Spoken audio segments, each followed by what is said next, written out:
কুণাল ঘোষের ধারণা নেই, বাইরের লোক লাগে না, আমরাই টিএমসিকে খেলাতে পারি এবং সারা পশ্চিমবাংলায় খেলাবো। আমি বলে দিচ্ছি, আমি আজকে আহ্বান করছি আমার কর্মীদের এবং সাধারণ মানুষকে, টিএমসির গুন্ডাগর্দি, দাদাগিরি, লুটপাট অনেক সহ্য করেছে মানুষ।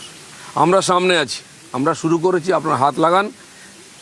এরপরে টিএমসির নেতার গুন্ডাদের গণপিটুনি হবে সব জায়গায়, আমি বলে দিচ্ছি। কারণ কলকাতার বুকে যদি আমরা ঠুকতে পারি, সারা পশ্চিমবঙ্গে ঠুকতে পারি, ঠুকবো।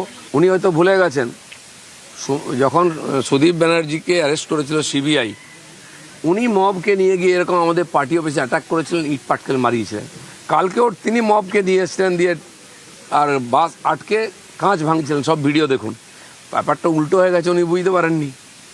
আর সব জায়গায় তো সমান হবে না, আমাদের কর্মীরা তৈরি হয়ে আসে এবং তৈরি আছে দ্বিতীয়বার যেন কোথাও ভুল না করেন। কিন্তু তার ফলে খালি ব্যান্ডেজ মাথায় বাঁধা হবে না, অনেক জায়গায় ব্যান্ডেজ পড়বে।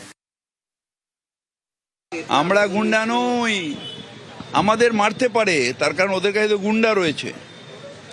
ওদের কাছে তো সেই গুজরাট থেকে খুনিদেরও নিয়ে আসতে পারে, ওদের কাছে বুলডোজার আনতে পারে যোগীজির কাছ থেকে।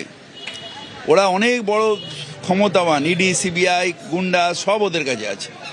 কিন্তু আমাদের কাছে মানুষ আছে, সেই মানুষ মমতা ব্যানার্জির পক্ষে আছে।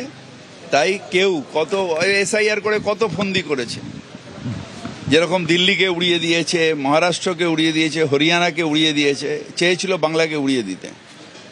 কিন্তু মমতা ব্যানার্জি প্রতিবাদ করতে জানে, প্রতিবাদ করেছে মানুষের পক্ষে। তাই এসআইআরের যতই করো হামলা, বারবার জিতবে বাংলা, বারবার জিতবেন মমতা ব্যানার্জি।